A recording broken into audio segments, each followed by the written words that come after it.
से। सर, ये जो बीपीएल के बच्चे हैं या फिर गरीब परिवार के बच्चे, प्राइवेट स्कूल को जो हमारे 25% एडमिशन जो सरकार का गाइडलाइन है, और उसमें प्रावधान भी है, दंड का भी प्रावधान है। 1 लाख रुपया फर्स्ट अपराध के लिए दंड का प्रावधान है। ये लिखित आवेदन आकर के देने से उस संदर्भ में कार्रवाई हो सकती है। पूछा जाएगा विद्यालय से कि और अंत में बाध्य होकर सरकार को रजिस्ट्रेशन रद्द करने की अनुशंसा कर दी जाएगी कि क्या आप कितने एडमिशन लिए हैं और किस किस का लिए हैं, वो जांच हो सकती है जिला स्तर, और उसमें प्रावधान भी है, दंड का भी प्रावधान है।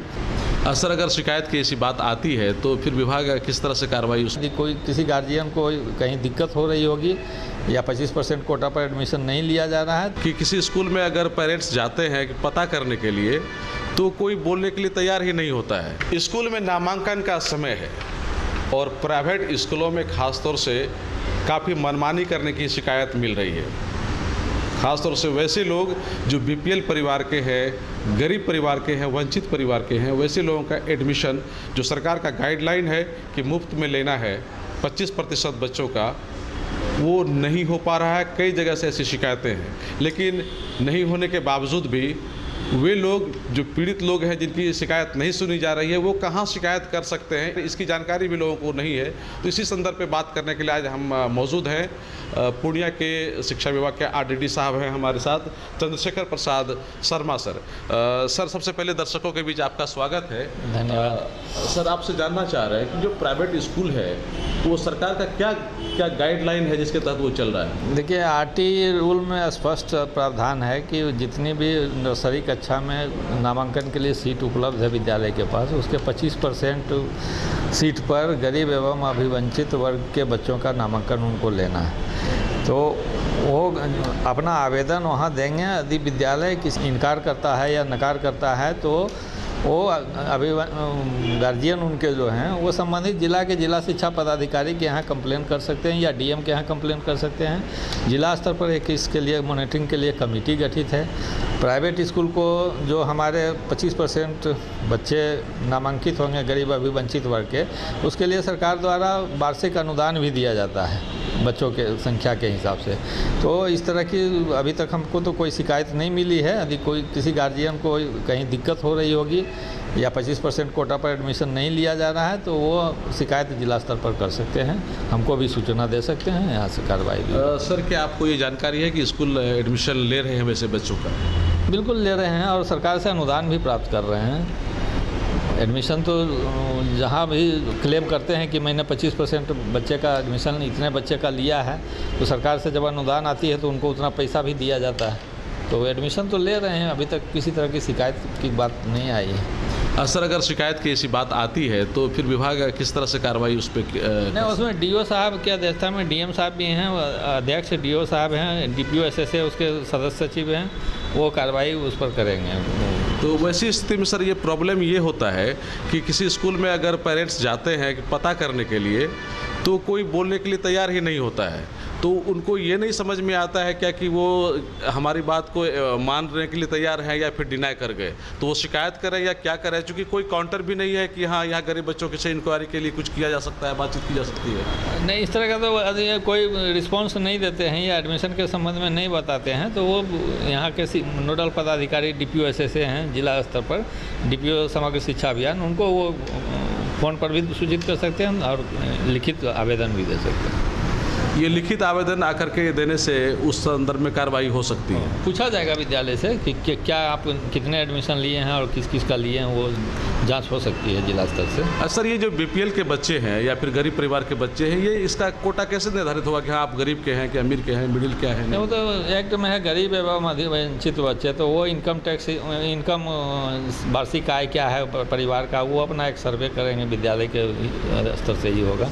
या उसके लिए मानक एक है बीपीएल कार्ड, उसको भी कोई विद्यालय देखना चाहे तो वो मांग सकते हैं। राशन कार्ड है तो सर कुछ राशन कार्ड से वो तय नहीं होगा, राशन कार्ड तो कुछ लोगों का ये भी कहना हुआ कि स्कूल में कि ठीक है राशन कार्ड में या फिर बीपीएल में अगर बच्चों का नाम नहीं है, अगर सिर्फ गार्जियन का है तो उससे काम नहीं चलेगा। नहीं, वो सब उतना डिटेल नहीं, वो तो सीधा है कि गरीब एवं अभिवंचित वर्ग, तो आप अपना आय का इनकम का स्रोत बताइएगा, आय सर्टिफिकेट दीजिएगा तो उस पर भी कर लेगा।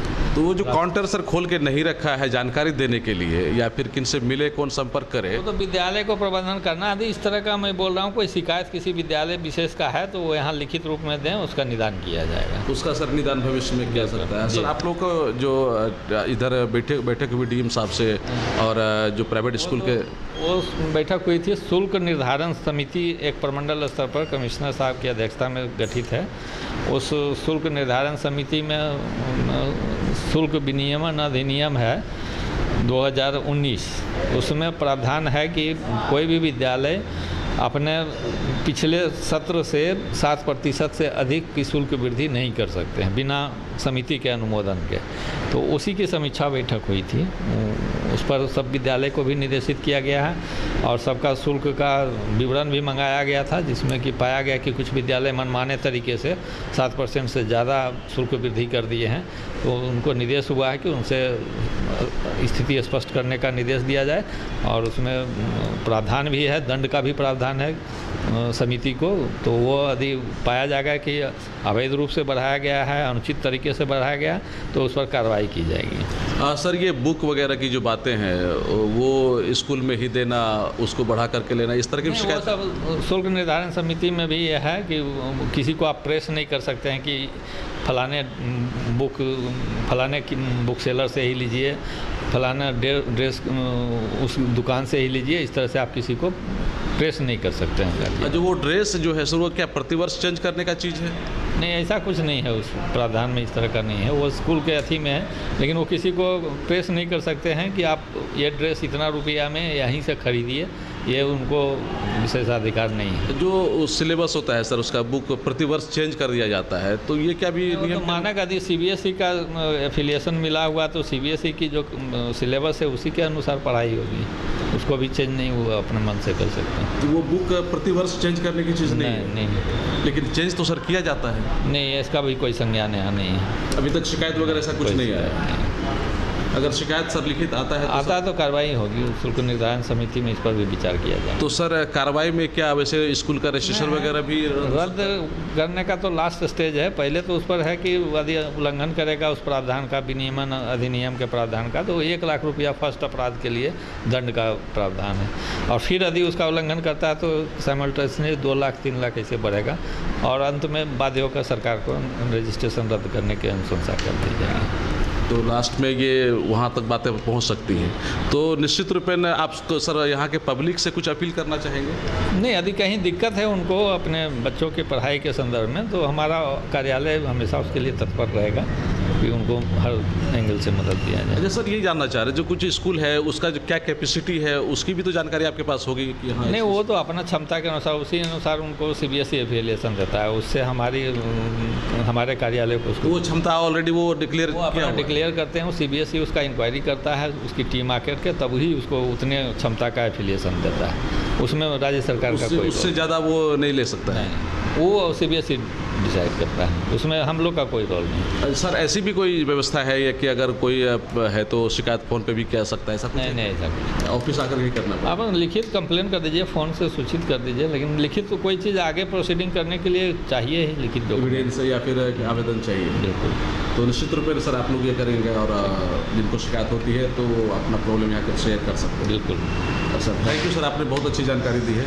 तो निश्चित रूप में आप समझ सकते हैं कि जो प्राइवेट स्कूल की जो मनमानी की बातें कही जा रही हैं, अगर आपको उससे दिक्कत है तो आप पूर्णिया के शिक्षा विभाग के जो आरडीडी साहब हैं, जिला शिक्षा पदाधिकारी हैं या शिक्षा विभाग के जो डीपीओ साहब हैं, उनसे आप शिकायत लिखित रूप में कर सकते हैं, फ़ोन पर जानकारी दे सकते हैं। और कितनी बातें महत्वपूर्ण बातें सर ने बताई कि प्रतिवर्ष बुक चेंज करने की आवश्यकता नहीं है, जो ड्रेस है उसको चेंज करने की आवश्यकता नहीं है, स्कूल का कोई मनमाना तरीके से काम करने की ज़रूरत नहीं है, मनमाना तरीके से फ़ी नहीं बढ़ाया सकता है। ये तमाम चीज़ों को लेकर के अगर आपको दिक्कत है तो आप शिकायत करेंगे, लिखित शिकायत करेंगे तो निश्चित रूप में उस पर कार्रवाई होगी। कोसी आलोक के लिए सुमित के साथ मैं संजय कुमार।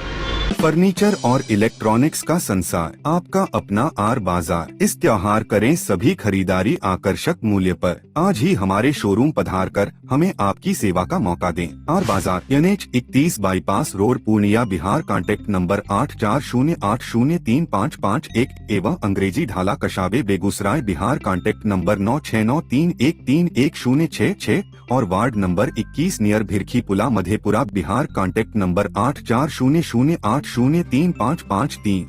आदित्य एंटरप्राइजेज का काजरिया टाइल्स एवं केरोविट सैनिटरी आइटम का एक्सक्लूसिव शोरूम अब एक ही छत के नीचे NH 31 मरंगा पूर्णिया में। यहाँ लेटेस्ट डिजाइन के टाइल्स मार्बल्स उपलब्ध हैं, जैसे floor tiles, wall tiles, double charge verified tiles, bathroom kitchen tiles की पूरी रेंज। यहाँ एक ही छत के नीचे केरोविट का सैनिटरी वेयर भी उपलब्ध है, जैसे commode, water heater, shower enclosure, bathtub, steam solution एवं कंप्लीट बाथरूम सॉल्यूशन। तो अपने सपनों के घरों को एवं बंगलों को खूबसूरत और मजबूत बनाने के लिए अवश्य पधारें आदित्य एंटरप्राइजेज का काजरिया टाइल्स एवं केरोविट सैनिटरी आइटम का exclusive showroom NH 31 Maranga Purnia.